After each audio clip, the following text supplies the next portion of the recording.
Han ligner måske en helt almindelig cykelentusiast på solskinstur. Men faktisk har Bjarne Larsen og hans cykel her tilbagelagt omkring 3.800 kilometer den sidste måned.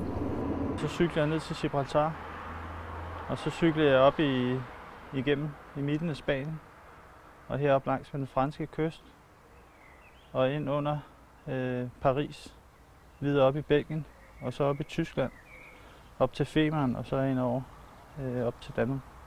Og den lange tur med fødderne i pedalerne er faktisk ikke kun for oplevelsens skyld. For med sin noget opsigtsvækkende cykeltur har Bjarne Larsen nemlig samlet penge ind til julemærkehjemmet i Skælskør. Så sagde jeg til min kone, at det kunne være sjovt lige at se, om vi kunne samle nogle penge ind samtidig med. Så slog vi sådan 2 fluer med et smæk, og der gik jo ikke noget af mig for at se, om jeg kunne samle nogle penge ind til julemærkehjemmet. Og den var hun straks med på. Det er ikke første gang, at Bjarne Larsen cykler så langt.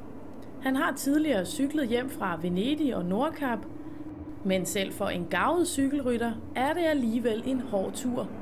Jo bedre træning man er i, desto længere kører man jo for, altså man kører det man kan, eller det gør jeg i hvert fald. Så der er selvfølgelig nogle dage, man når længere end andre dage, og nogle dage, der er sjovere end andre dage. Det kommer an på vind og vejr, og om man har rygvind eller modvind, om det går opad, eller om det går nedad, eller hvad det gør. Så.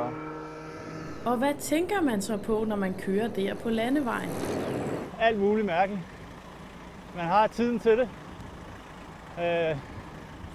Det er lige fra at finde vej til, hvordan vejret det bliver, og hvor man ender hen i dag, til alt muligt andet mellem himmel og jord. Og så er der især én ting, som man husker fra en måned lang cykeltur. Jeg har godt nok haft rigtig dårligt vejr, især gennem Frankrig, men det er sådan noget, man kan huske turen på bagefter. Hvis alt havde gået let og smertefrit, så ville der ikke rigtig være så mange ting at kunne huske bagefter. Og der er der også steder, man husker bedre end andre. Det er nok midten af Spanien. Det er sådan et område, hvor der ikke kommer turister normalt, og de kan intet engelsk. Der er man virkelig på herrens mark en gang imellem. Det kan godt tage en time at bestille mad, for eksempel. Og man ved ikke, hvad man får at spise, men man må spise det, man får. Og når man så er på cykeltur med kun 2 tasker, et telt og et liggeunderlag, ja, så møder man også en del spørgsmål.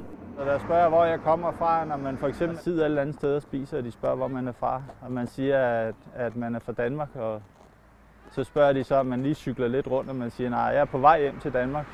Så kigger de undrende på en, så man får mange sjove kommentarer.